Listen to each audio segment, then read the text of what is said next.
Hello, and welcome to the Clinical Care Options Infectious Disease Podcast. I'm your host, Jennifer Blanchett. This episode features content from an educational webinar titled HIV Studies Influencing My Practice Following IDWeek and HIV Glasgow 2022, featuring Dr. Chloe Orkin from London, United Kingdom, and Dr. Babafemi Taiwo from Chicago, Illinois. In this episode, the faculty will discuss data presented at the conferences, including new findings on HIV prevention strategies, long-acting therapies for treatment, and investigational agents. For the full online educational program, including downloadable slides, please visit the link in the show notes for this episode.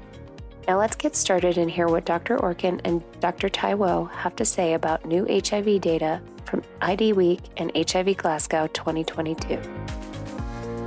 Yeah, thank you very much, Jennifer, and thanks. Welcome to everyone who's in the audience. We'll be talking first about HPTN-083, which, as you all know, is the large international randomized trial that looked at long-acting cabotegravir versus TDF-FTC for PrEP amongst MSM and transgender women.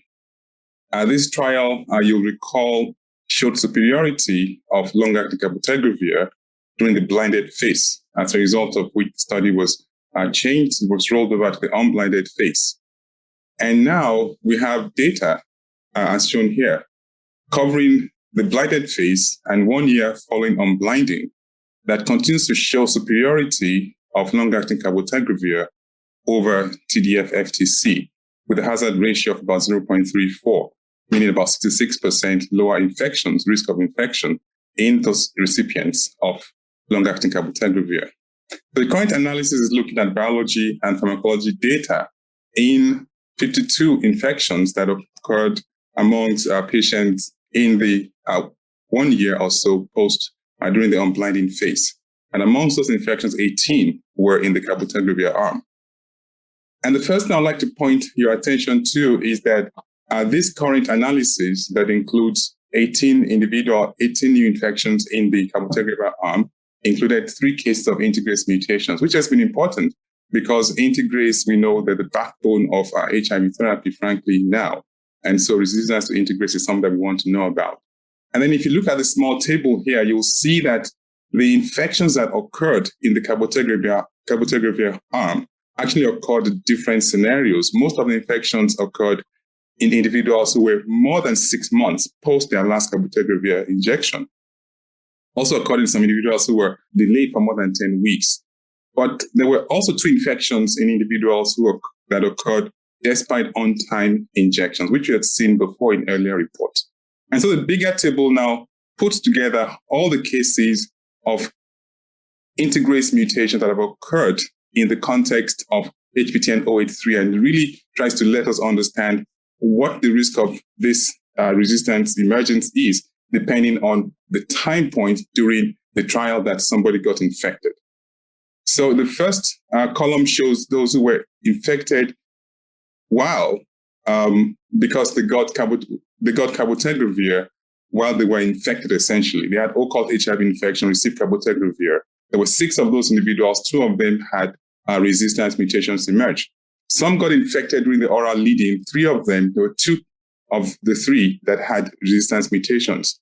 Importantly, those individuals who acquired infection despite on-time injections of cabotegravir, all the 6 individuals developed integrase mutations, which is important for us to keep in mind.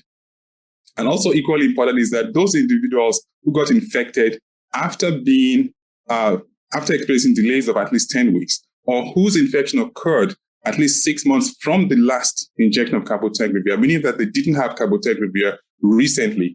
None of those individuals, a total of 19, had instant mutations, which is important when you consider the current guidelines that we have in the United States, saying that if you've ever been on a cabotegravir injection and you acquired HIV infection, we really have to be concerned about transmitted or acquired resistance in that context. This data suggests that maybe individuals who really are past, who haven't had injection in a long time, in this case over 6 months, that their risk of having resistance mutations is low. But those who get infected in the context of having no missed doses, the risk of resistance is extremely high.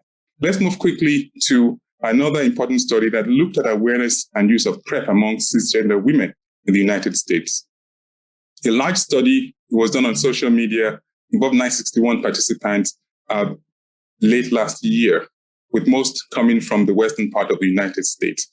And these were individuals who were assigned female at birth and reported penetrative sex in the past 6 months with unknown or negative HIV status. The first table here shows us the frequency of condom use. And if I just direct you to the lowest column that says all of the time, only 16% reported condom use all of the time. And if you think about, look at the next table, shows the HIV risk perception. 56% perceive themselves as very unlikely to acquire HIV, and 29% said somewhat unlikely. So the perception of risk was rather low. But I think the key thing that might impact your practice and should impact your practice now is that only about 54% said they had ever been tested for HIV. So if you pull all of this together, it means we have cisgender women who are at risk of infection, many of whom are not using condoms consistently, many of whom have low risk of infection. And so we have to be mindful of that when counseling our patients about risks, etc. But also importantly is, what is the awareness of PrEP and what is the usage of PrEP in this group of individuals, cisgender women in the United States? Interestingly, 70% had heard of PrEP, which is somewhat encouraging. We would hope that 100% would have heard of PrEP, but 70% had heard of PrEP. But what is quite disheartening is that only about 20% had ever taken PrEP. So there's a discordance between hearing about PrEP and taking PrEP. So 70% had heard about PrEP, 20% had ever taken PrEP. And if you look at what they were taking, you'll see that those who were taking oral pills, and only 30% reported taking 30 doses in a month. So it's really something that adherence has been poor with oral regimen. And when you asked, when the women were asked about their preferences, it was overwhelmingly injection that was preferred. And when the prevention options were further expanded to include all the modalities available, condom was the most preferred approach, followed by PrEP administered by the healthcare provider, and then the other modalities. And then again, thinking about how you can translate this to your practice, what were the reasons why women who were interested in PrEP said they were interested? Well, the most common was efficacy. They thought long-acting PrEP is actually effective. But then about 41% said it was also effective at preventing other STIs. This is an important education point, that our patients are thinking that long-acting PrEP maybe protect them from STI. That is not true. So that's an opportunity to educate. Remember that. And of course, when you think about the top reasons for disinterest, these are some of the things that we would naturally expect. Some people may not find it convenient, but the key one that we can intervene in is people think that they may not need to be on PrEP. So overall, what this shows us is that, and then finally, this figure shows that the factors associated with willingness to take PrEP includes being on the lower end of the income scale and also being on oral PrEP in the past. So overall, this study really shows us that amongst cisgender women, 70% they're aware of PrEP, but only 20% actually have ever used PrEP, meaning there are many opportunities for improvement. Take-home points for prevention. HPTN, that important international study, really has expanded our knowledge importantly in these specific ways. Number one, we know that all breakthrough infections that occurred during or despite on-time injections were associated with integrase mutations. We also learned that when CAB initiation occurred in the context of undiagnosed infection, that can lead to selection of resistance mutations, but not always, not quite different from the ones that break through despite on-time infections. But also importantly, those who had infections after 6 months or more after their last cabotegravir injection, they did not have diagnostic delays, which we had been worried about before, and they did not have resistance mutations. Now, all of these studies, of course, pertain to people who were born male. We don't know everything yet about people who were born female, so that little caveat is there.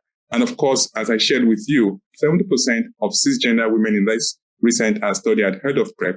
Only 20% had ever taken PrEP, and actually even fewer were currently on PrEP, meaning that we have significant opportunities for improvement. And finally, HCP administered long-acting PrEP was second most preferred HIV prevention option after condoms. So I hope that you are talking to your patients about this new modality. I'll now hand over to my esteemed colleague, Chloe, to take over long-acting ART section. Thanks, Babafemi. And as ever, I learned a lot from listening to you. I'm going to talk about long-acting treatment. So the first study I'm going to talk about is a study that I presented in HIV Glasgow. And before you even look at the slide, the point of this, it's a multivariable analysis. And the point of it is to try and predict, use what we know about people who have experienced confirmed virological failure so far to predict who might experience confirmed virological failure in the future. And it's a modeling approach. Okay. And I'll take you through it.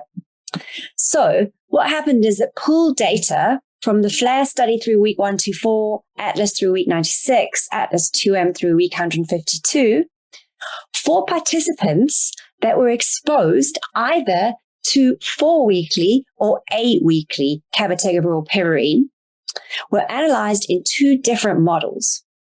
The first model was the multivariate analysis, which included other parameters such as pharmacokinetics, okay, so trough levels, for both week 4 and week 44, so late trough levels. And the other model was a baseline factor analysis, looking at factors that were available at baseline only. Now, you may remember that in 2018, an analysis like this was performed and identified some factors, which I'll show you a bit later. But the reason that this is different is because we're incorporating additional participants, okay, additional covariates, such as late PK levels, and more time because people were going beyond week 48. So the first time we only reported up to week 48. So once significant factors were identified, virological outcomes we summarized for participants with significant factors according to combinations of these factors to try and work out how can these be used. So the first thing to say is the CVF, the percentage who experienced CVF for Q4, Q8, and for those who switched between Q4 and Q8 going into the ATLAS 2M study was overall 23 people, so a percentage of 1.4%. Okay. And that amounts to an incident rate per 100 person years of 0.54. Now, it's important to say that the difference between receiving at Q8 versus Q4 amounted to 1 person per 200 person years. So it's a very, very small difference. So in terms of the expanded multivariable analysis, the first analysis that were performed include virological factors, demographic factors, and PK factors. And the following factors remained significant. The other factors were eliminated from the model. So we can see whether you had rilpivirine-associated mutations and the A6 or A1 subtype were the strongest factors associated with experiencing CVF. We can see that the late troughs for both drugs and the early trough for cabotegravir retained significance. Now, importantly, what didn't remain significant, which was significant previously, was BMI greater than 30. Now, this is important because BMI is very highly correlated with both cabotegravir and rilpivirine concentrations. So this probably accounts for it when the fact that BMI didn't remain significant in this model. When you look at the sensitivity and specificity of having at least 3 baseline factors, what you see is that when you have greater than 3 factors, 1 in 5 people experience confirmed virological failure. One of the most important things to say is that whether you experience the drug Q4 or Q8, whether the dosing is Q4 or 8 weekly, this was not a factor in terms of determining the predictive outcomes. And this was eliminated from the model. So moving to the baseline factor analysis, so the things that you can tell as a clinician. The first thing is rilpivirine RAMS, yes or no. The second thing is A6A1, and the first is baseline BMI greater than 30, modeled as a continuous variable. What you can see is that these 3 factors remained important in the baseline factor analysis. So in other words, when you don't incorporate drug levels. So you can see once again that if you look at combining 2 or more baseline factors, what you see is the risk of experiencing confirmed virological failure is exactly the same. It's 19%. So it's almost identical. It's 1 in 5 once again. Okay. So what the bottom line of all of this is that whether you look at baseline at the 3 factors, rilpivirine, RAMS, A6A1, and BMI, or whether you include all of these PK factors, if you have on the baseline factor analysis 2 or more of these factors, then you are at an increased risk of CVF, but not if you have 0 factors or if you have 1 factor. So I'm going to hand over to Babafemi now for the next study. Yeah, thank you so much. So we'll talk about the OPERA cohort, which is the first year of real-world experience with cabotegravir rilpivirine in the United States. And this study actually captured 14% of those 14% of persons diagnosed with HIV in the US. So really large cohort. And it was done between January last year and February of this year. Why that's important is that during that period, predominantly the monthly dosing was available, right? Every other month dosing just recently became available. So you can expect that to be reflected in the data set. Now, using standard definitions of confirmed virologic failure, which you see here, the investigators really expanded our knowledge. But first, let's look at the baseline HIV RNA that the individuals, the participants had before they got the first injection. Important thing is that most of the patients had viral load less than 50, which is what you would expect because it's the modality is indicated currently for people who are biologically suppressed. So most were less than 50. But there were some who were between 50 and 200. And I think we still define failure as viral load over 200 consistently. So it's understandable that many patients had viral load less than 200, about 7%. Now, what is quite interesting is that another 7% actually had viral load at least 200 at the time they got the first injection, meaning that this was actually being used outside of the approved indication. And as I told you earlier on, you can see the dosing have been predominantly monthly and a few have been bi-monthly, etc. And so if you look at the results, the first thing that you want to notice is that about 10% of injections actually occurred out of the window, meaning it occurred out of the 24 to 38-day window that was allowed, about 10%. And then if you look at the virologic suppression results, when you look at the last HIV RNA doing observation less than 50, whether amongst individuals who started with viral load less than 50 and those who had viral load less than 200, you really had very similar numbers. 95% and 94% were suppressed less than 50. And then when you use the cutoff of 200 at the last viral load available, again, those who started at less than 50 and those who started at less than 200, but 99% in both groups really had viral load less than 200 at the last point, meaning that it didn't really matter if you started at less than 50 or less than 200.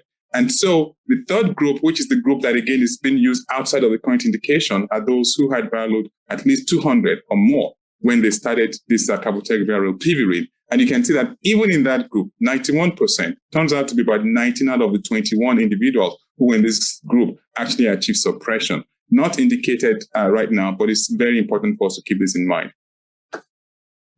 And so moving on to,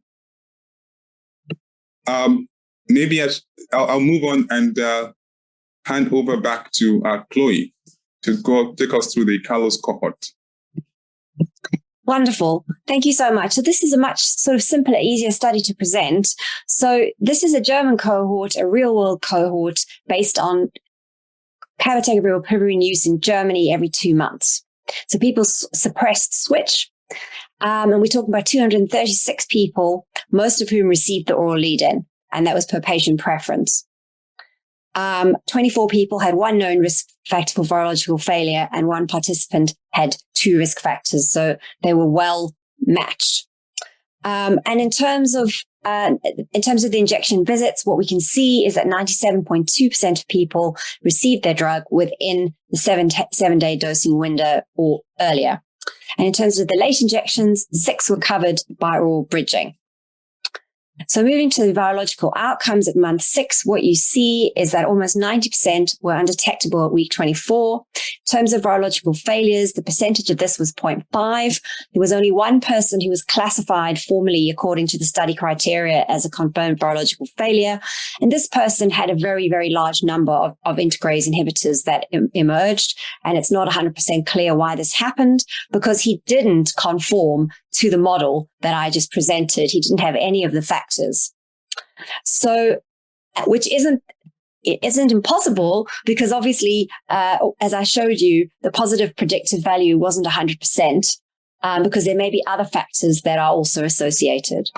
The second person experienced confirmed virological failure, but wasn't classified within the protocol as a confirmed virological failure, because this happened post hoc. And this person developed NNRTI resistance mutations at failure. Once again, didn't have any significant factors. So in terms of safety, tolerability, and treatment satisfaction, what we can see here is that the adverse events were very similar to what was reported in the phase 3 clinical trials. And we can see that there were 6 discontinuations due to drug-related adverse events, and 2 of these were related to injections. So 2 of these happened during the injection phase, and the rest of them happened in the oral lead-in. There were 6 events of discontinuation due to injection site reactions, amounting to 2.6%. But what I would say is that the satisfaction scores measured on HIV TSQ were markedly increased in a statistically significant way, in a positive direction. So people were more satisfied by the end of the study than they were at the beginning. For the Carousel study, which is the next study I'll talk about, this is a very large implementation study, which is being performed in 5 European countries. So it's an open label phase 3 trial, and people switched to long-acting cabotegravir piperine 2 monthly following an oral lead-in. So essentially, clinics, but not patients, were randomized here because it's an implementation study studying implementation of this for healthcare providers. Were randomized to 2 different arms. The first arm was intensive swap meetings, in other words, meetings to discuss the blueprint and how they were doing and how they could amend things, and really intensive support. The second one was sort of standard of care, where the study was just monitored. So the enhanced implementation arm versus the standard implementation arm. In terms of the population, what we can see is that there's a 25% female population, 18% Black, and 30% 50 years or older. Looking at the virological efficacy at month 12, what you can see is overall 87% were undetectable. And what you see, there was absolutely no difference whether you received the enhanced support from the study team or whether you just went on and delivered the therapy. No difference at all. There was 1 confirmed virological failure in the enhanced arm with an NNRTI resistance for piperine RAM at baseline, and no InstaRAMs evolved. And there was 1 virological failure which wasn't classified as a CVF, and also emerged with NNRTI resistance plus the N115N integrase inhibitor RAM. So in terms of adverse events, injection site reactions, and adherence, what we can see here is very similar outcomes to what we saw in the clinical trials in terms of tolerability. Like the Carlos study, very high proportions of injections occurred within the study window. You can see this was between 92 and 94%. Interestingly, this study was really conducted during the thick of COVID. In the winter of 2020 and 2021, in both of those winters. And there were 3% COVID-related protocol deviations, but no discontinuations or virological non-response events due to COVID. So COVID did not affect the outcomes. In terms of injection site reactions, as we saw in the trials, 98% are mild or moderate. Median duration is 3 days, as in the trials. And interestingly, 6% withdrew for injection reasons, and that's a bit higher than what we saw in the clinical trials. Thank you so much, Chloe, for the terrific presentation. Now we're going to switch and talk about lenacapavir, which I'm sure you're all familiar with. This is the first-in-class HIV capsid inhibitor that its claim to fame is that it can be administered every 6 months subcutaneously. Now, this is one of the two major trials, initial trials looking at this compound. And this one is focused on persons who are highly treatment experienced. It has two arms, the randomized and the non-randomized cohort. The randomized cohort is the one that actually tested the activity of the drug by itself versus a placebo. And then the non-randomized really just had people go straight into the end point, which is what the end regimen, which is the combination of lenacapavir with optimized background regimen. Remember, these are patients who are highly treatment experienced with less than or with two or less fully active agents available to them from our four main ARV classes. Remember that also that lenacapavir is already approved in the EU and was approved in August 2022, and the FDA approval we are waiting for that as well. And so we've heard results before from the randomized cohort, but here are data looking at both the randomized and the non-randomized cohort at week 52. And the results are very striking and impressive in that in this highly treatment experienced cohort, virologic suppression rate, whether measured by 50 or 200 cutoff, really was impressive. 78% at looking at 50 and 82% suppressed when using the 200 cutoff. Of course, there were some virologic failures. But equally striking is the figure that's on the right side of the screen, showing the efficacy by number of fully active agents in the optimized background regimen.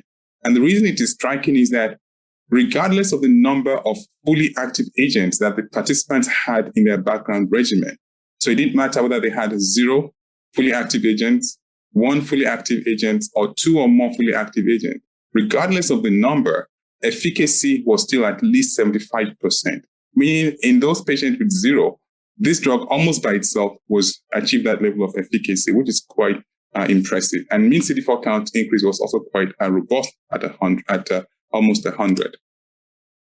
And so this is not a perfect drug. Like, we still are waiting for that perfect drug. And this drug, in fact, also has some limitations. Resistance was one of the things that occurred. And resistance, these are mutations that were predicted in some of the in vitro studies that happened earlier on. And some of these mutations are known to hit the virus in that there's a loss of replicative fitness to some extent, but resistance had still occurred. But the other attribute of a drug that you must be interested in is the adverse effect profile. And you can see here injection site reactions, including swelling, erythema, pain, nodule, induration, etc., were fairly uncommon. And when they occurred, they tended to be more like grade 1 or grade 2 as opposed to grade 3. Most patients did not have this injection site reactions, but only one participant discontinued. And there was matching of other adverse effects. But as you can see here, no SAEs and no deaths were recorded. So this was a successful study that has shown that this agent, when used, actually in this highly experienced patient, did very well, regardless of the number of active agents that the individuals had. Very high levels of viral suppression was obtained of about 75% or higher. So I hope that you are anticipating this agent in your practice and looking forward to incorporating it. So the take-home points for long-acting therapy are here. In the MV analysis that Chloe eloquently presented, long-acting cabotegravir plus rilpivirine showed that baseline rilpivirine RAMs and HIV subtype A6A1 were the most significant predictive factors of virologic failure with respect to this particular regimen. The cabotegravir and rilpivirine trough levels were also factors, but not as impactful. And as she said, adding PK parameters into the expanded MBA model did not increase the predictive sensitivity. So you have enough really from the baseline factors to make a clinical judgment.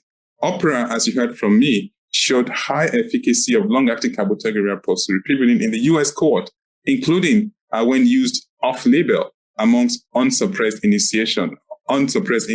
individuals at initiation.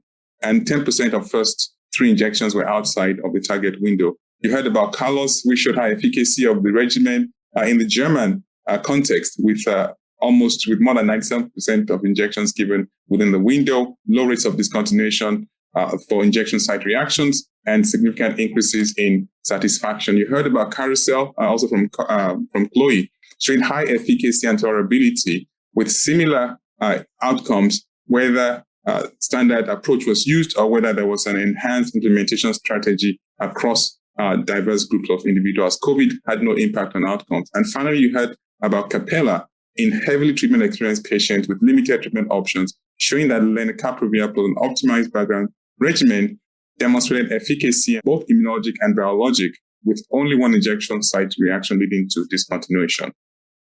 And so I'll hand it back to Chloe to anchor the final step, final presentations. Thank you, Babafemi. So we're coming to the end, everybody, and this is really very exciting. We are finally hearing about islatravir. This is what we've all been waiting for, and I'm really excited that it was presented at HIV Glasgow. I'm going to take the presentations in order. So the first presentation that was given was modeling and developing a simulation for the optimal dosage of islatravir in first-line and virally suppressed people with HIV. So what has been noticed so far and across the program, as you will have heard, is that many of the trials concerning islatravir have either been on partial or full FDA hold. And this is related to drops in lymphocytes for people on the PrEP program and CD4 count declines in people who were on the treatment program. So this is trying to understand these findings. So islatravir triphosphate preferentially accumulates in lymphocytes, leading to apoptosis and reduction in cell counts, which is unrelated to mitochondrial toxicity. This is based on a year of work from the team. So the current study has evaluated daily dosing of islatravir in lymphocyte and CD4 cell models to simulate a treatment dose that would achieve enough concentration for both wild type and virus with resistance, the M184V or I mutation, and to suppress the virus within 3 days. So the first thing they wanted to do is see how much drug is actually needed to work for resistant virus and naive virus. And then what they looked at is the changes in CD4 cell and lymphocyte count versus a standard antiretroviral regimen. And they modeled this based on historic studies, many historic studies, and they made sure that it fitted within the range that would be expected for studies of either treatment naive or suppressed switch. And firstly, what they showed is that in order to get the virus suppressed well enough, a 0.25 milligram dose was absolutely worked just as well as the other doses, the 0.75 milligram dose. So there was no problem in terms of, the ability of the drug to work. And then what they did is they predicted cell counts and change from baseline in islatravir in ISL versus standard ART ratios. And what they showed is that for the 0.25 milligram dose, this was similar to standard antiretroviral therapies. And they showed this for lymphocyte count as well. So what they're saying is that the 0.25 milligram dose is both good enough to suppress the virus and very similar in terms of lymphocyte responses or indistinguishable in terms of it falls in the same confidence into same range as standard therapies. So then there was a clinical presentation. And what they did here is they looked at the P011 study, which is a first-line therapy study, a phase 2B dose ranging study, which looked at 3 different doses. Okay, 0.25, 0.75, 2.25, and it was against doravirine 3-TC TDF.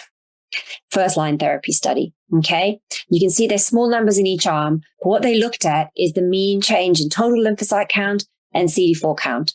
And what you see, if you look at the orange, the 2.25 milligram dose, is this was very similar to doravirine 3-TC TDF. But if you look at the 0.75 and the 2.25, you can see that there are drops here. Okay, and they did not perform the same as a standard regimen.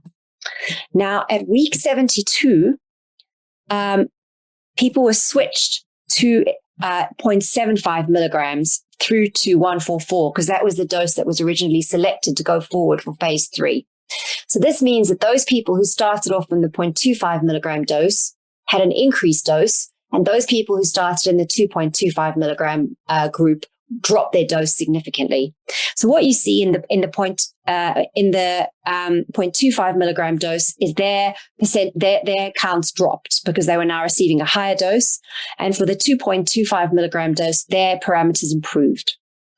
So essentially what we're saying is that for the take-home points is that for the modeling and simulation abstract, 0.25 milligram reached effective doses for wild type and M184V virus, and it's predicted to have lymphocyte and CD4 cells effects similar to standard treatment. For the 011 study, a dose-dependent islatravir effect on lymphocyte was demonstrated, which improved when you dropped the dose, and when you used a 0.25 milligram dose were comparable to doravirine 3-DC TDF. And that's why doravirine islatravir 100/0.25 milligrams daily is being taken forward in phase 3 programs in both treatment naive and virologically stable switch populations. And I would now like to open the floor to questions. So, question for me, asking about the multivariable analysis and saying that those with 2 or more of the baseline factors can predict 1 in 5 CVF chance, and asking about other factors that could be further validated because the model isn't predictive enough. So yes, I think it's a really important point. This model was first presented in 2018 and has informed the real world studies in which the CVF rate is about 0.5. So it was about 0.6 in Carousel, it was 0.5 in Carlos, and it was around 0.5 in Customize. So, and we can see there were less than 5 people experiencing CVF in Opera. So taking this model into account has resulted in a lower CVF rate, or may have resulted in a lower CVF rate than was found in the phase 3 trials in real world trials, which is really unusual. So I think the model is helpful, but it doesn't capture everything. And that's because we only had 23 individuals who had CVF across a 3-year phase 3 trial program with more than 1651 records. So it's like looking for a needle in a haystack. So we need more data, we need more experience so we can find other factors that may be associated. So there's some questions on this islatravir studies. First one is there any data in women in the phase 1 P011 study? And the answer is it was almost exclusively male. It was over 90% male. It was a phase 2B study. And then in terms of islatravir data around dosing, there's a question around the future for higher dosing in shorter intervals and the long-acting program. So this question was asked. And the presenter answered that the program that's going forward is an oral program. It's important to note that these other trials aren't placed on FDA hold. The company can't speak about long-acting trials until they've heard back from the FDA on what's going to happen with that program. But the fact that they're moving forward and have actually found a dose of 0.25 milligrams, which is modeled as being the right dose for efficacy, or a good dose for efficacy, and at which there aren't lymphocyte effects, suggests that that needs to be first tested in the oral program, and then once they find out about the holds and the rest of the program, they'll be in a position to try and work out whether they're able to try and find that dose, equivalent dose in a sort of a more long-acting way. But I can't speculate any further because right now those trials are on hold or partial hold. So I hope that helps. Thank you very much to Dr. Orkin and Dr. Taiwo, and thank you to our listeners for joining in. Please be sure to check back regularly for more episodes on important infectious disease topics. Thank you and have a great day.